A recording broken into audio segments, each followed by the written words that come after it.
अभी जरा सा कार्रवाई मोदी जी कर दे तो अभी सबसे कम उम्र का युवा पप्पू भैया संविधान की किताब लेके दौड़ जाएंगे कि संविधान खतरे में आ गई। उत्तर प्रदेश में पत्थरबाजी करके देख लो, दम हो किसी को आओ उत्तर प्रदेश में, या तो इनकाउंटर होगा, या तो जेल होगा, या तो सीधे प्रभु के यहाँ मेल होगा, बाकी कोई तीसरा यहाँ चारा नहीं है।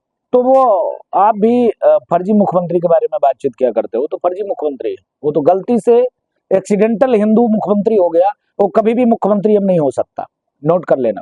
जब हम सनातन को मानने वाले हैं, हमारे सभी देवी देवता महापुरुषों के पास अस्त्र शस्त्र क्यों होते थे? ऐसे लाल जैसे राक्षसों के बद्ध करने के लिए अस्त्र शस्त्र हुआ करते थे।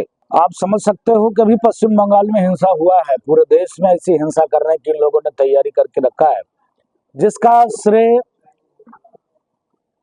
सपा, कांग्रेस, विपक्ष के उन नेताओं को जा रहा है जो वोट तो हिंदू का लेते हैं लेकिन पक्ष मुसलमानों का रखते हैं।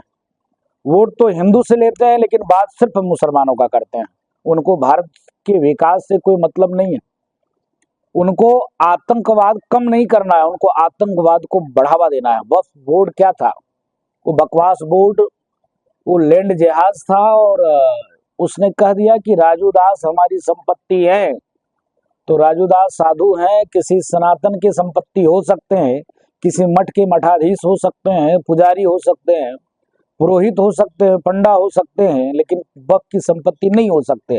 लेकिन हम उन्हीं के पास जाते कि भैया हम तुम्हारी संपत्ति कैसे हुए, और हम किसी कोर्ट में नहीं जा सकते थे, किसी न्यायालय में नहीं जा सकते थे। लेकिन आप समझो संविधान के साथ कैसा मजाक कांग्रेस ने किया, संविधान के साथ कैसा बलात्कार कांग्रेसियों ने किया कि संविधान को इस प्रकार से खत्म करने का प्रयास किया। और वही लोग कहते हैं संविधान बचाओ, संविधान बचाओ, संविधान बचाओ। जब भारत को आपने एक तरफ कह दिया सेकुलर है, डेमोक्रेसी है, लोकतांत्रिक व्यवस्था है, संविधान का राज है, तो आज भारत तो मनुस्मृति से चलता नहीं, रामचरितमानस से चलता नहीं, भागवत से चलता नहीं, भारत तो संविधान से चलता है। तब फिर कुरान की जरूरत क्यों? तब फिर मुसलमानों को इतनी सहूलियत क्यों दी गई? ऐसे बकवास बोर्ड जैसे आतंकवादियों को बढ़ावा देने का संगठन क्यों बनाया गया? इसके नाते बकवास बोर्ड समाप्त है। जिस प्रकार से मोदी जी ने धारा 370-35 को खत्म किया, उसी प्रकार से मोदी जी के नेतृत्व में बकवास बोर्ड स्वाहा। मध्य प्रदेश में हनुमान जयंती के दौरान मस्जिद के बाहर गया मुस्लिम समुदाय के लोगों ने पत्थरबाजी की। उत्तर प्रदेश में पत्थरबाजी करके देख लो, दम हो किसी को आओ उत्तर प्रदेश में, या तो इनकाउंटर होगा, या तो जेल होगा, या तो सीधे प्रभु के यहाँ मेल होगा, बाकी कोई तीसरा यहाँ चारा नहीं है। आप देखो ना, अभी आपने चर्चा किया पश्चिम बंगाल का, पश्चिम बंगाल की स्थिति भयावह है। मैं निवेदन करता हूँ भारत सरकार से कि गौर करे पश्चिम बंगाल पे। जिस प्रकार से बांग्लादेश में हिंदू समाप्त होने की कगार पे है, उसी प्रकार से पश्चिम बंगाल की स्थिति परिस्थिति बनी हुई है। जम्मू कश्मीर से हिंदुओं को भगा दिया गया, नाम क्या दिया गया? कश्मीरी ब्राह्मण। ब्राह्मण का कोई माई बाप तो होता नहीं है, नाम दे दिया गया, कहीं कोई विवाद नहीं, कहीं कोई बवाल नहीं, और आज दिल्ली की झुग्गी झोपड़ी में रहते हैं डर के मार से। देखो आप अक्सर देखोगे जहां किसी ने हिंदू ने साहस किया वहां बसने का, 3 महीने में 4 महीने में गोली 3-4 लोगों को लग जाती है। डर के मार से कौन अपना प्राण देने के लिए जाएगा? तो इसके नाते हिंदुओं को जागरूक होने की जरूरत है। हिंदू जगेगा नहीं तो भारत से भी आपको भागना पड़ेगा, क्योंकि उनके पास क्या है? जनसंख्या नाम का आतंकवाद बढ़ावा देने वाली संगठन है। 3 बीवी 73 बच्चे। भारत लोकतांत्रिक देश है, प्रजातंत्र है, डेमोक्रेसी है, जिसकी जितनी संख्या वारी उसकी उतनी हिस्सेदारी। मतलब आपने देखा जब संख्या कम है, 20 करोड़ है, तो उसके 232 सांसद हैं। आपने देखा, गौर किया? संख्या उनका 20 करोड़ है तो 232 सांसद हैं। जिस दिन उनकी संख्या 40 और 50 हो जाएगा, उस दिन क्या होगा? उस दिन क्या होगा? उस दिन जैसे सीरिया, ईरान, इराक, लेबनान में कभी आप थे, आज नहीं हो, वैसे भारत से भी आपको भागना पड़ेगा जैसे बांग्लादेश से भाग रहे हो। इसके नाते हिंदुओं को जागरूक होने की जरूरत है। एकता जब तक आप नहीं लाओगे तब तक कार्य और काम नहीं चलेगा। शुभेंदु अधिकारी कह रहे हैं मुर्शिदाबाद में जो हिंदू पलायन करने करीब 400 परिवार हिंदू परिवार में जो पलायन कर दिया। नहीं, पश्चिम बंगाल की स्थिति बहुत भयावह है। तत्काल माननीय प्रधानमंत्री, माननीय गृह मंत्री जी से करबद्ध प्रार्थना निवेदन है, पश्चिम बंगाल में अगर आप राष्ट्रपति शासन नहीं लगाएंगे तो कार्य नहीं चलेगा। मैं पूछना चाहता हूँ विपक्ष के उन लोगों से, कोई नहीं बोल रहा, सब मौन है, सब चुप है, सब शांत है, क्योंकि उनको हिंदू की वोट की जरूरत नहीं है और हिंदू नालायक उनको वोट करते हैं। आप समझो पश्चिम बंगाल की स्थिति क्या है। शुभेंदु अधिकारी ही नहीं, हमारी आप फेसबुक आईडी खोलकर देख सकते हैं, कम से कम हम 32 वीडियो उसको शेयर किया है जो पश्चिम बंगाल के लोगों की करा वहां के लोकल लोगों ने सोशल पे अपलोड किया है। मीडिया ट्रायल नहीं हो रही है, कहीं कोई चर्चा नहीं हो रहा है, विपक्ष मौन है, सब शांत है। अभी जरा सा कार्रवाई मोदी जी कर दे तो अभी सबसे कम उम्र का युवा पप्पू भैया संविधान की किताब लेकर दौड़ जाएंगे कि संविधान खतरे में आ गई। संविधान का मजाक उन्होंने किया। आप समझो कि मंदिर के एक्वायर के लिए 32 कानून बनाए गए। पूरे देश में 5 लाख से ऊपर भारत सरकार ने मंदिर को एक्वायर करके रखा है। कोई एक भी चर्च, कोई एक भी मदरसा हो तो मैं आज से बोलना छोड़ दूंगा। आप नाम बता दो, मंदिर का नाम पूछो, एक तरफ से बताओ, गिनाते चले जाएंगे। बड़े एक भी मंदिर, अभी अयोध्या में राम मंदिर का निर्माण हुआ, राम मंदिर में भी डीएम कौन होता है? सरकार का ही होता है।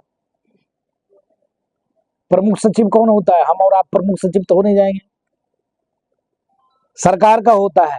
सेंट्रल से एक बड़े अधिकारी, जो जिस पार्टी की शासन सत्ता होगा कुर्सी बैठा उसी का अधिकारी रहेगा। तो 3 सरकार का आदमी महत्वपूर्ण हुआ कि नहीं? इसी प्रकार से पूरे देश के सारे मंदिर को एक्वायर गवर्नमेंट ने कर रखा है और उसके चढ़ावा से मदरसे में जाते हैं जहां आतंकवादी जन्म लेते हैं, आतंकवाद को बढ़ावा मिलता है। तो इसके नाते सभी मंदिरों को सरकार को मुक्त करना चाहिए। उस मंदिर है उसकी रख रखाव, वेद विद्यालय, गुरुकुल, हॉस्पिटल, इसका निर्माण होना चाहिए, ना कि आतंकवादियों को उस पैसे से प्रोत्साहन राशि दी जाए। मुर्शिदाबाद में एक हिंदू पिता पुत्र की हत्या कर दी क्योंकि वो हिंदू देवी देवता की मूर्ति बनाते थे। मुर्शिदाबाद ही नहीं, पूरे पश्चिम बंगाल की स्थिति है कि अगर आपने जय श्री राम किया, अगर गलती से भी आप सनातन का कोई आयोजन कर रहे हो तो कल आपकी मृत्यु तय है। ये स्थिति पश्चिम बंगाल की है, ये स्थिति बांग्लादेश की है। जो स्थिति बांग्लादेश की है वही स्थिति पश्चिम बंगाल की है। आने वाले दिनों में अगर भारत सरकार नहीं चेती तो जम्मू कश्मीर जैसे विहीन हो गया हिंदू, वैसे वहां भी हो जाएगा। महाराज जी, अखिलेश यादव ने कल करनी सेना को फर्जी सेना बताया है और जिस प्रकार से उनके जो सांसद हैं बयान दिया है उस पर विरोध का। ये कौन है? आगरा के जो सांसद, नहीं, आपने जिसका नाम लिया ये कौन है? अखिलेश यादव, पूर्व मुख्यमंत्री उत्तर प्रदेश। अगर पूर्व मुख्यमंत्री वो होते तो क्या ऐसे अपशब्द का प्रयोग करते, सनातन का अपमान करते? वो पूर्व मुख्यमंत्री है ही नहीं है, वो शुद्ध रूप से इस्लाम धर्म स्वीकार कर लिया है। उनको सिर्फ इस्लाम से मतलब है, इस्लामिक विचार से मतलब है। उनको भारत में रहने वाले हिंदुओं से, सनातनियों से कोई मतलब है ही नहीं है। कुंभ पर क्या टिप्पणी कर रहे थे? अंतिम में जाकर जिनकी उन्होंने पिटाई करवाई थी उन्हीं के बाबा जी के चरण में नाक रगड़ रहे थे। तो माननीय मुल्ला मुलायम सिंह जी के सुपुत्र अखिलेशुद्दीन साहब को कोई मतलब नहीं है, सिर्फ इस्लाम इस्लाम। उनको ऐसे शब्द का प्रयोग करने की क्या जरूरत था? आप बताओ। लाल ने क्या कहा? लाल ने महापुरुषों पे टिप्पणी किया। महापुरुष किसी जाति के नहीं होते, किसी मजहब के नहीं होते, किसी धर्म के नहीं होते। कोई भी किसी भी संप्रदाय का महापुरुष हो, वो समाज के लिए कार्य करते हैं, राष्ट्र के लिए कार्य करते हैं, धर्म के लिए कार्य करते हैं। आप बताओ महाराणा सांगा के बारे में लाल ने क्या कहा? उसके ऊपर एक कमेंट न करके अब वो क्या कह रहे हैं कि दलित है, दलित है, दलित है। बहन जी ने क्या कहा? मायावती जी ने जवाब दिया, बताया ना कि किसी महापुरुषों का हम अपमान नहीं करते। तो वो आप भी फर्जी मुख्यमंत्री के बारे में बातचीत किया करते हो, तो फर्जी मुख्यमंत्री है वो, तो गलती से एक्सीडेंटल हिंदू मुख्यमंत्री हो गया, वो कभी भी मुख्यमंत्री अब नहीं हो सकता, नोट कर लेना। जो सांसद उन्होंने महाराणा सांगो को बयान दिया था, वो कह रहे हैं कि मैं माफी नहीं मांगूंगा। इसीलिए कह रहे हिंदू में एकता नहीं है ना। हिंदू में जिस दिन एकता हो जाएगा, आपने देखा हम उस डिबेट में थे, जिस डिबेट में नुपुर शर्मा जी थी, हम लोग साथी में थे। एक मुल्ला भगवान भोले पे टिप्पणी किया, उसका कुछ नहीं हुआ। बहन नुपुर शर्मा ने सिर्फ यही बताया कि मैं कह सकता हूं मोहम्मद साहब का जन्म, मोहम्मद साहब का उत्थान, मोहम्मद साहब कैसे वहां पर 370 मंदिरों को तोड़ा जहां पर मक्का है। गला कट गया कि आपने जो है वो इस्लाम का अपमान किया। कन्हैया लाल सामान दर्जी था, एफिडेविट दिया, 7 बार माफी मांगा, तब भी गला कट गया। तो लाल इसलिए बता रहा है कि हम माफी नहीं मांग सकते क्योंकि हिंदू जवाब नहीं देता।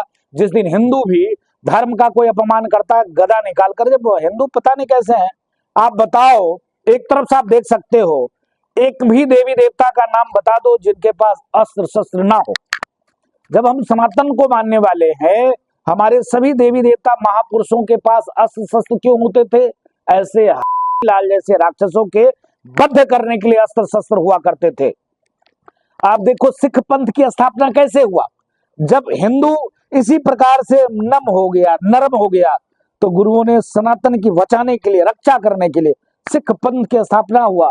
अपने बच्चों की प्राणों की आहुति दिया, कई गुरु अपने प्राणों की आहुति दिया, तब जाकर